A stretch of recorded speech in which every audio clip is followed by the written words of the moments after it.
Doctor صاحب، آپ نے ابھی اپنے جواب میں یہ فرمایا تھا کہ گریٹر اسرائیل کا جو راستہ ہے وہ ہموار ہو چکا ہے۔ آپ کیا سمجھتے ہیں کہ پاکستان کا جو نیوکلیئر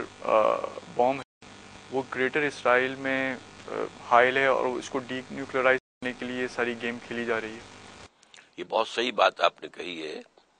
اصل میں آپ کو یاد دلاتا ہوں کہ یہ ان کے کہیں جو پرانی جو پیشین گوئیاں ہیں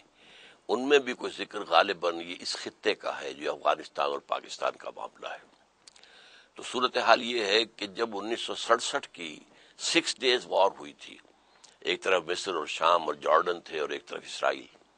اور اس نے ان تینوں کو شکست فاش دی تھی، اور شام سے گولان ہائٹ لیے اور جارڈن سے ویسٹ بینک پورا لیا اور سینائی پیننسولا لیا مصر سے۔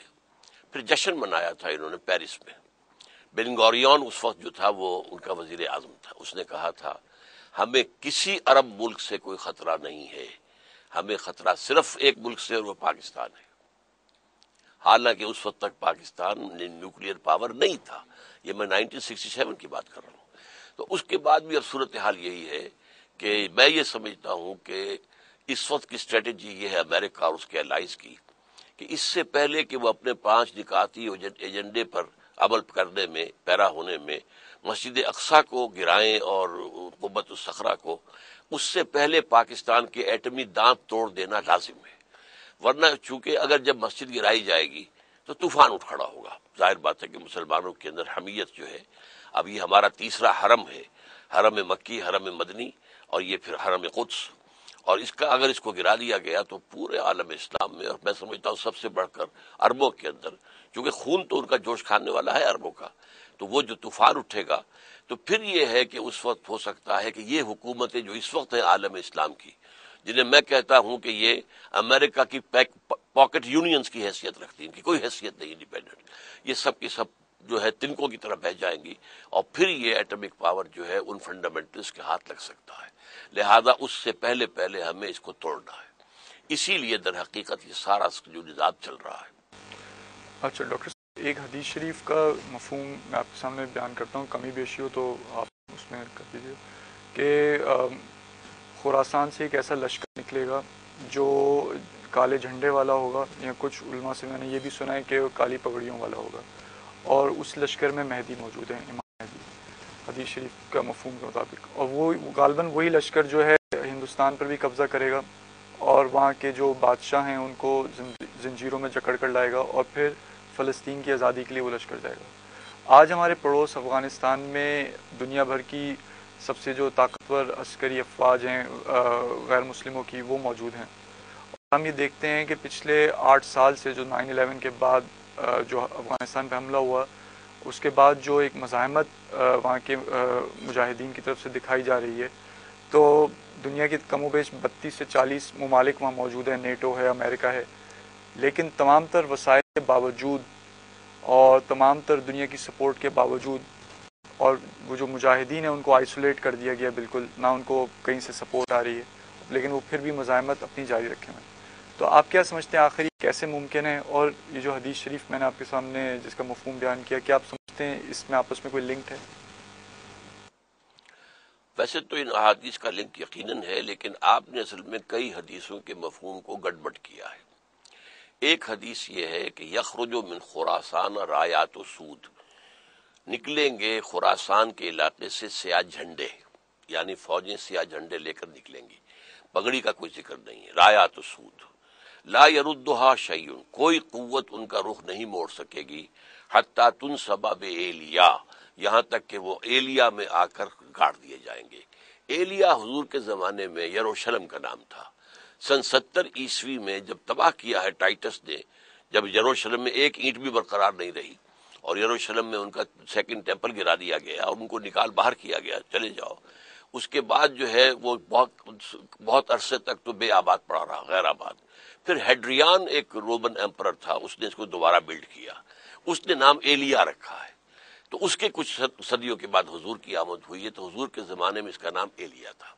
ایک حدیث تو یہ ہے اس سے، اور میں سمجھتا ہوں کہ یہودیوں کے علم میں ہے، اور میں سمجھتا ہوں چونکہ خراسان کا ہارٹ جو ہے، قلب، وہ افغانستان ہے۔ ویسے خراسان جو حضور کے زمانے کا تھا وہ ایک بہت بڑا ملک تھا، افغانستان بھی اس میں تھا، ایران کا بھی ایک حصہ تھا جو اب بھی خراسان کہلاتا ہے، صوبہ ہے، وہ ایک چھوٹا صوبہ ہے، اور پاکستان میں جو مالاکنڈ ایجنسی ہے یہ بھی اس خراسان کا حصہ ہے،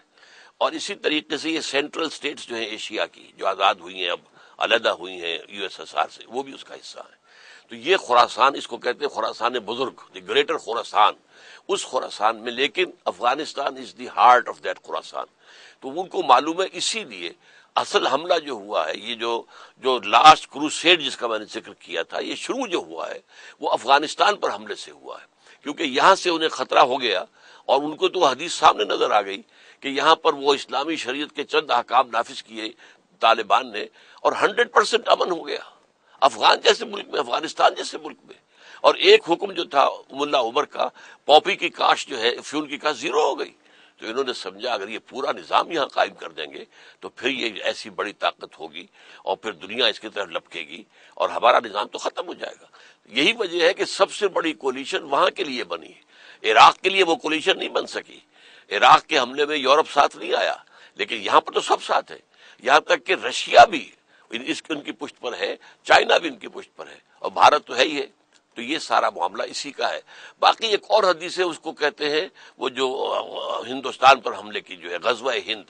تو اس کے بارے میں میری تحقیق جو ہے وہ یہ ہے کہ جو غزوہ ہند کہا گیا تھا کہ ہندو مہاراجاؤں کو پکڑ کے لائے گا، وہ میرا خیال میں، میری ذاتی رائے ہے، وہ محمد ابن قاسم کا حملہ تھا، جس نے کہ یہ سندھ کے علاقے کے اندر تمام جو راجے تھے ان سب کو ختم کیا اور اسلامی حکومت قائم کی۔